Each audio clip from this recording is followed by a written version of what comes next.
다 함께 사도신경으로 우리의 신앙을 고백하겠습니다. 나는 전능하신 아버지 하나님, 천지의 창조주를 믿습니다. 나는 그의 유일하신 아들 우리 주 예수 그리스도를 믿습니다. 그는 성령으로 잉태되어 동정녀 마리아에게서 나시고 본디오 빌라도에게 고난을 받아 십자가에 못 박혀 죽으시고 장사된 지 사흘 만에 죽은 자 가운데서 다시 살아나셨으며 하늘에 오르시어 전능하신 아버지 하나님 우편에 앉아 계시다가 거기로부터 살아있는 자와 죽은 자를 심판하러 오십니다. 나는 성령을 믿으며 거룩한 공교회와 성도의 교제와 죄를 용서받는 것과 몸의 부활과 영생을 믿습니다. 아멘. 찬송가 348장 함께 찬양하겠습니다. 348장 함께 찬양하겠습니다. 마귀들과 싸울지라 죄악 벗은 형제여 담대하게 싸울지라 저기 악한 적병과 심판날과 멸망의 날 내가 섰는 눈앞에 곧 다가오리라. 영광 영광 할렐루야. 영광 영광 할렐루야. 영광 영광 할렐루야. 곧 승리하리라. 마귀들과 싸울지라 죄악 벗은 형제여 고함치는 무리들은 흉한 마귀 아닌가. 무섭고도 더러운 죄 모두 떨쳐버리고 주 예수 붙들라. 영광 영광 할렐루야. 영광 영광 할렐루야. 영광 영광 할렐루야. 곧 승리하리라. 마귀들과 싸울지라 죄악 벗은 형제여 구주 예수 그리스도 크신 팔을 벌리고 너를 도와주시려고 서서 기다리시니 너서 나오라. 영광 영광 할렐루야. 영광 영광 할렐루야. 영광 영광 할렐루야. 곧 승리하리라. 아멘. 오늘 하나님께서 우리에게 주시는 말씀은 사도행전 20장 1절에서 6절까지 말씀입니다. 사도행전 20장 1절에서 6절까지 말씀 우리 함께 읽겠습니다. 소요가 그침에 바울은 제자들을 불러 권한 후에 작별하고 떠나 마게도냐로 가니라. 그 지방으로 다녀가며 여러 말로 제자들에게 권하고 헬라에 이르러 거기 석 달 동안 있다가 배 타고 수리아로 가고자 할 그때에 유대인들이 자기를 해하려고 공모함으로 마게도냐를 거쳐 돌아가기로 작정하니 아시아까지 함께 가는 자는 베레아 사람 브로의 아들 소바도와 데살로니가 사람 아리스다고와 세군도와 더베 사람 가이오와 및 디모데와 아시아 사람 두기고와 드로비모라. 그들은 먼저 가서 드로아에서 우리를 기다리더라. 우리는 무교절 후에 빌립보에서 배로 떠나 닷새만에 드로아에 있는 그들에게 가서 이레를 머무니라. 아멘. 바울이 썼던 서신이 13개로 알려져 있는데요. 대부분 서신은 전도 여행 중에 쓰여졌습니다. 바울이 인생 말년에 인생을 돌아보면서 쓴 서신들이 아니라 실제적인 사역을 하면서 쓴 서신들입니다. 그래서 서신들을 보면 각 교회의 필요 또 현실적인 내용들을 많이 담고 있는 것을 알 수가 있습니다. 바울이 쓴 서신들을 쭉 읽다 보면 이게 단순한 서신서가 아니라 목회 서신이라는 것을 알게 되는데요. 왜냐하면 2000년 전에 기록된 서신임에도 불구하고 오늘 교회가 어떻게 해야 하는지, 어떤 방향으로 나가야 하는지 이런 부분에 대해서 실제적인 도움을 받을 수 있는 내용의 말씀들이 가득 차 있다고 하는 것입니다. 오늘 본문 1절부터 3절 말씀해 보면 소요가 그침에 바울은 제자들을 불러 권한 후에 작별하고 떠나 마게도냐로 가니라. 그 지방으로 다녀가며 여러 말로 제자들에게 권하고 헬라에 이르러 거기 석 달 동안 있다가 배 타고 수리아로 가고자 할 그때에 유대인들이 자기를 해하려고 공모함으로 마게도냐를 거쳐 돌아가기로 작정하니라고 말씀을 하고 있습니다. 이 말씀 이렇게 읽으면 이때 무슨 일이 있었나 정확하게 알 수는 없는데요. 그런데 성경학자들이 연구한 결과로 보면 바로 여기 석 달 동안 머물러 있을 때 헬라에 3개월 정도 머물러 있었다고 하는데 그때 고린도 서신과 또 로마서를 써서 보냈다고 하는 것을 말을 하고 있습니다. 바울이 서신을 보낸 가장 중요한 이유는 바울의 몸이 하나일 수밖에 없었기 때문이라는 것입니다. 바울이 썼던 서신들을 보면 바울이 정말 그곳에 가서 직접 성도들을 보고 직접 말씀을 전하기 원하지만 그럴 수 있는 상황이 아니기 때문에 이렇게 다양하게 많은 서신들을 쓸 수밖에 없었다고 하는 것이죠.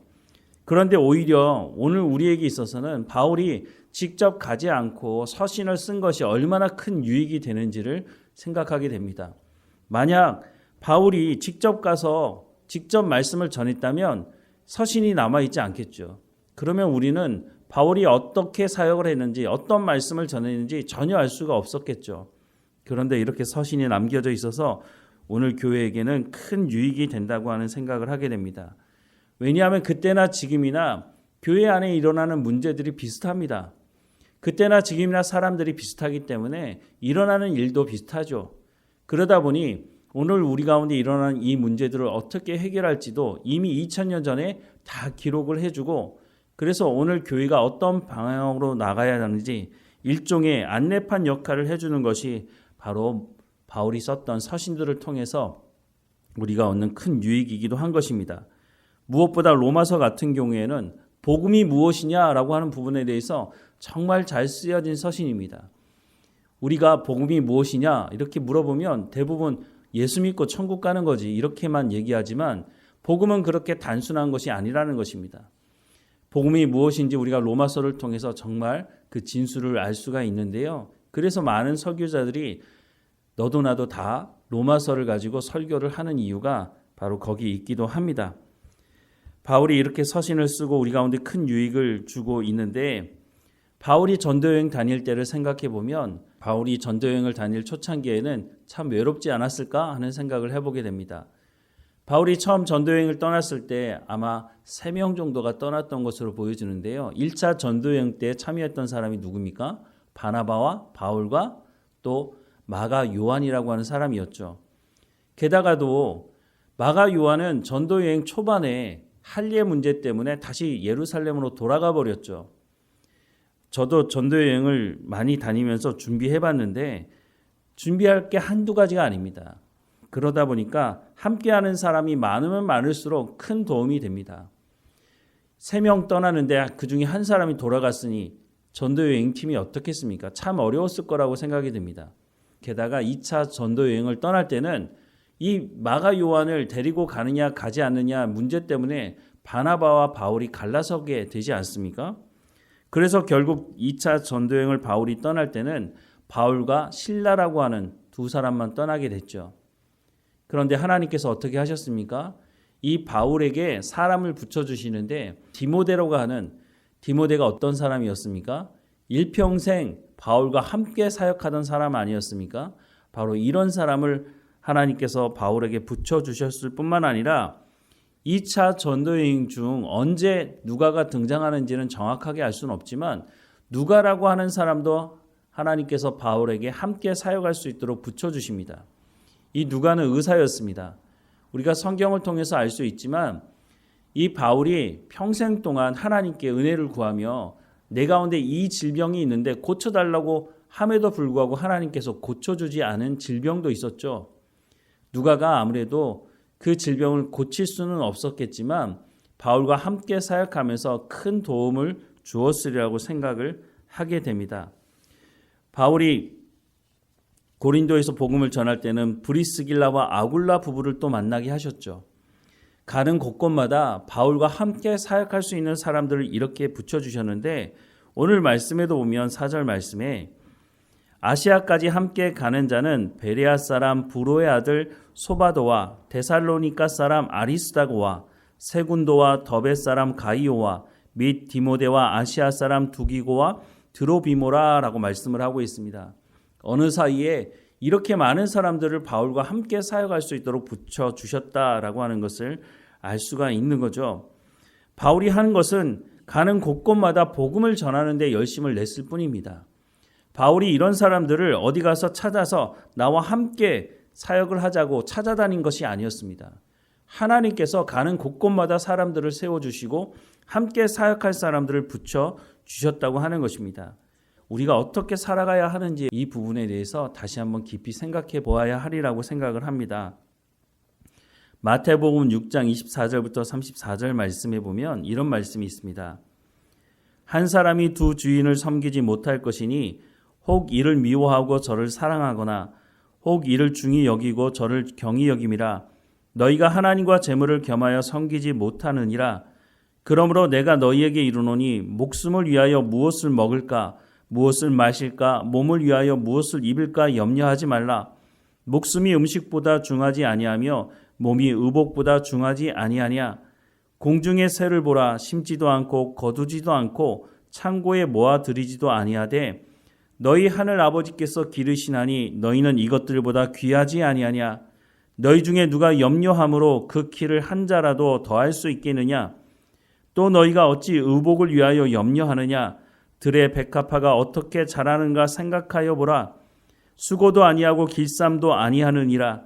그러나 내가 너희에게 말하노니 솔로몬의 모든 영광으로도 입은 것이 이 꽃 하나만 갖지 못하였느니라. 오늘 있다가 내일 아궁이에 던져지는 들풀도 하나님이 이렇게 입히시거든 하물며 너희일까 보냐. 믿음이 작은 자들아. 그러므로 염려하여 이르기를 무엇을 먹을까 무엇을 마실까 무엇을 입을까 하지 말라. 이는 다 이방인들이 구하는 것이요 너희 하늘 아버지께서 이 모든 것이 너희에게 있어야 할 줄을 아시느니라. 그런즉 너희는 먼저 그의 나라와 그의 의를 구하라. 그리하면 이 모든 것을 너희에게 더하시리라. 그러므로 내일 일을 위하여 염려하지 말라. 내일 일은 내일이 염려할 것이요 한날의 괴로움은 그날로 족하니라 라고 말씀을 하고 있습니다. 우리가 근심하고 걱정하는 대부분이 무엇입니까? 먹고 마시고 입는 것 아닙니까? 그런데 예수님께서 뭐라고 말씀하십니까? 그런 것들은 이방인들이 구하는 것이니 너희는 먼저 그의 나라와 그의 의를 구하라고 말씀하십니다.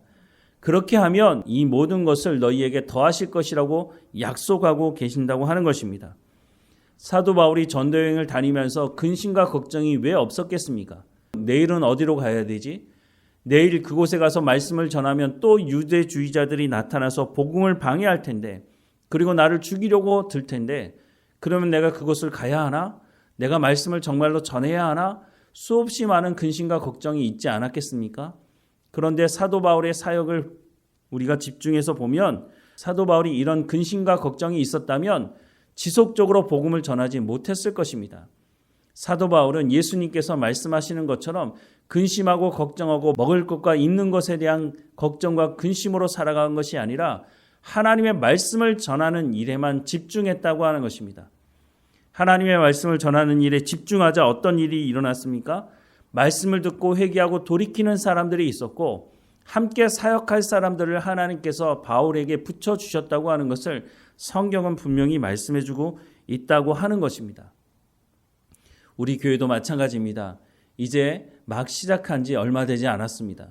하나님께서 우리 가운데 말씀을 들을 수 있도록 하나님의 말씀을 전할 수 있도록 모여서 예배하게 하신 것에 대한 감사가 있습니다.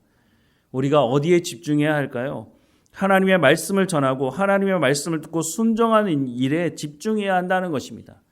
그럴 때 하나님께서 사람들을 붙여주신다고 말씀하고 있습니다. 우리가 다른 교회들처럼 여러 가지 프로그램과 사람들의 눈과 귀를 즐겁게 하는 일에 집중하고 있다면 그렇다면 하나님께서 사람들을 붙여주지 않으실 것입니다.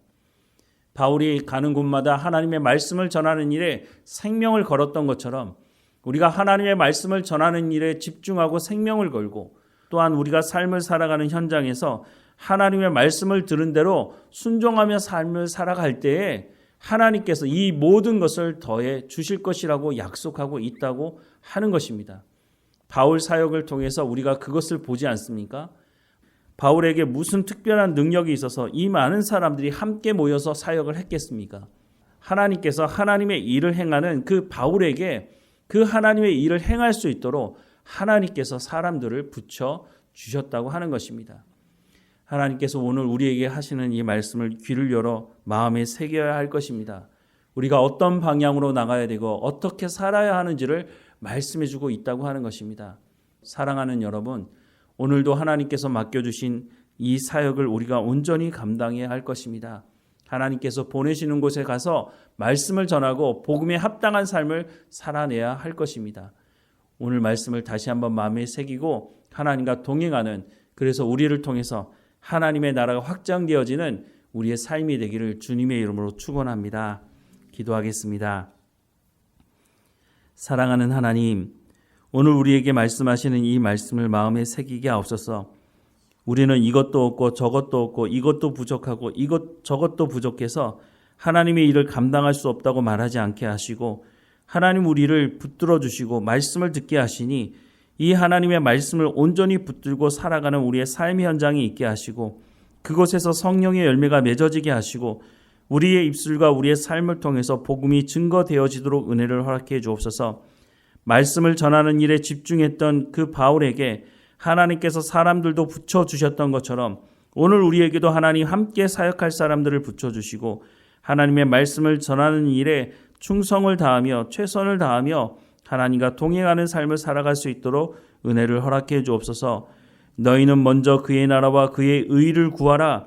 그리하면 이 모든 것을 너희에게 더하시겠다고 약속하고 계시니, 우리가 하나님의 말씀 듣기를 사모하며 하나님 말씀 전하기를 사모하며 하나님 말씀대로 순종함으로 하나님 살아갈 때 이 모든 것을 경험할 수 있도록 은혜를 허락해 주옵소서. 내일 일을 위하여 염려하지 말라고 말씀하시니 하나님께서 말씀하신 이 말씀대로 순종하며 주님 주시는 평안함을 누리며 살아가는 삶이 될 수 있도록 은혜를 허락해 주옵소서. 오늘도 어느 곳에 있든지 하나님과 동행하며 감사하며 하나님과 동행하는 삶을 살아갈 수 있도록 우리 가운데 성령의 충만함을 허락해 주옵소서. 늘 우리와 함께 하시고 인도하시는 하나님께 감사하고 예수님의 이름으로 기도드립니다. 아멘. 하늘에 계신 우리 아버지, 아버지의 이름을 거룩하게 하시며 아버지의 나라가 오게 하시며 아버지의 뜻이 하늘에서와 같이 땅에서도 이루어지게 하소서. 오늘 우리에게 일용할 양식을 주시고 우리가 우리에게 잘못한 사람을 용서하여 준 것 같이 우리 죄를 용서하여 주시고 우리를 시험에 빠지지 않게 하시고 악에서 구하소서. 나라와 권능과 영광이 영원히 아버지의 것입니다. 아멘.